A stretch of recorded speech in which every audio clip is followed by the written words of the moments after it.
Ladies and gentlemen, welcome back to Power Vacuum. I'm your host, Belmont. And in the never ending saga that is Power World shitting on major development companies, we've got this from Games Radar. I just realized I cursed in the first 30 seconds. So, oh no, my non monetized video will not be monetized.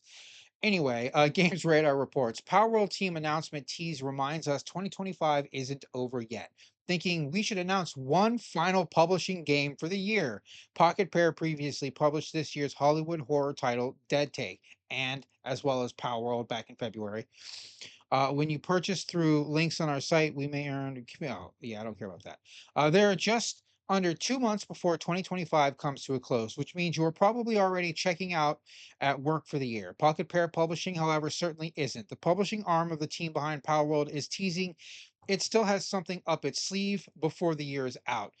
Taking to Twitter, Pocket Pair Publishing teases good things to come in a simple November 5th post that says, thinking we should announce one final publishing game for the year. This should be a great way to close out the publisher's first year, as it was founded just this January as an offshoot of the massive Steam hit Power World's developer Pocket Pair.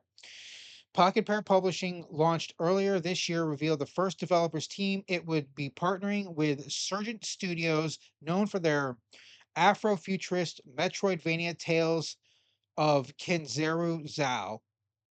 Never heard of that. Surgent CEO. Okay, I apologize about this.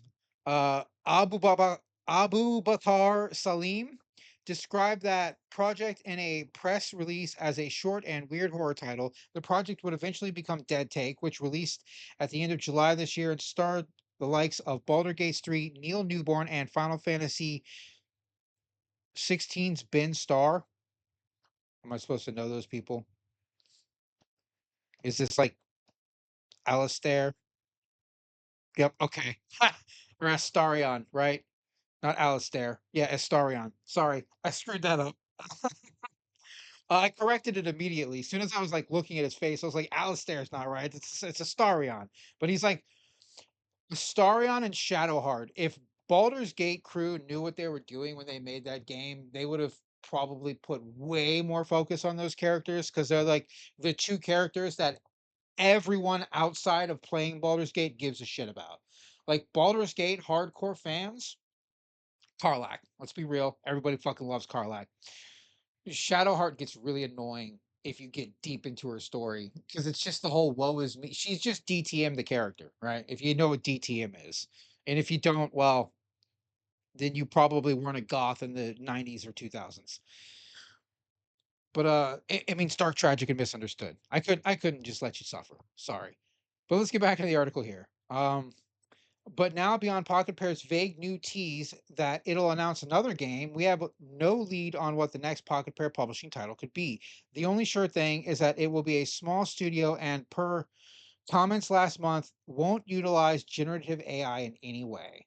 Oh, so they're just, man, they are just shitting all over major development companies. Major development companies are trying to use generative AI for like basically environment building and world building so they can focus on the story and the characters, but it's just it to me it's probably going to make the game feel just disjointed or unconnected in some way. We'll have to wait and see. But a small time company selling major big bucks in video games, releasing multiple games their first year, talking about releasing one possibly before the end of the year, a third game on their title, not using generative AI, using real artists. It's just, I mean, Pocket Pair is just they're moving up. They're moving up. They've caught the attention of the major players. Nintendo is suing them, the number one game company in the world. Screw what anyone thinks. Nintendo is the number one game company in the world. When you walk into any store, you're going to see Mario shit. You're going to see more kids wearing Mario or Nintendo products than you will Xbox or PlayStation. Doesn't matter what people think in console sales. Nintendo is an unstoppable juggernaut. Like, even when they piss off millions of people, they still crack sales and make bank. And, Pocket Pair's caught their attention. Pocket Pair is basically this upcoming studio that's showing everyone how it should be done. This is how you make games. It's kind of refreshing because it's like old school Obsidian. Like old school Obsidian was just like, yeah, we're here to make games. That's it. That's what we're here to do. We're here to make games, and that's what Pocket Pair is. They're here to make games, and that's what they're doing. And they're doing it pretty well so far. So let's see what the rest of this year holds. These last few weeks, as it were, because it's just a few weeks. It's not long. 2026 right around the corner. So there you have it. Power World possibly dropping another game before the end of the year. Well, let's see. Let's see. But that's all I have for this story. This is your host Belmont signing out.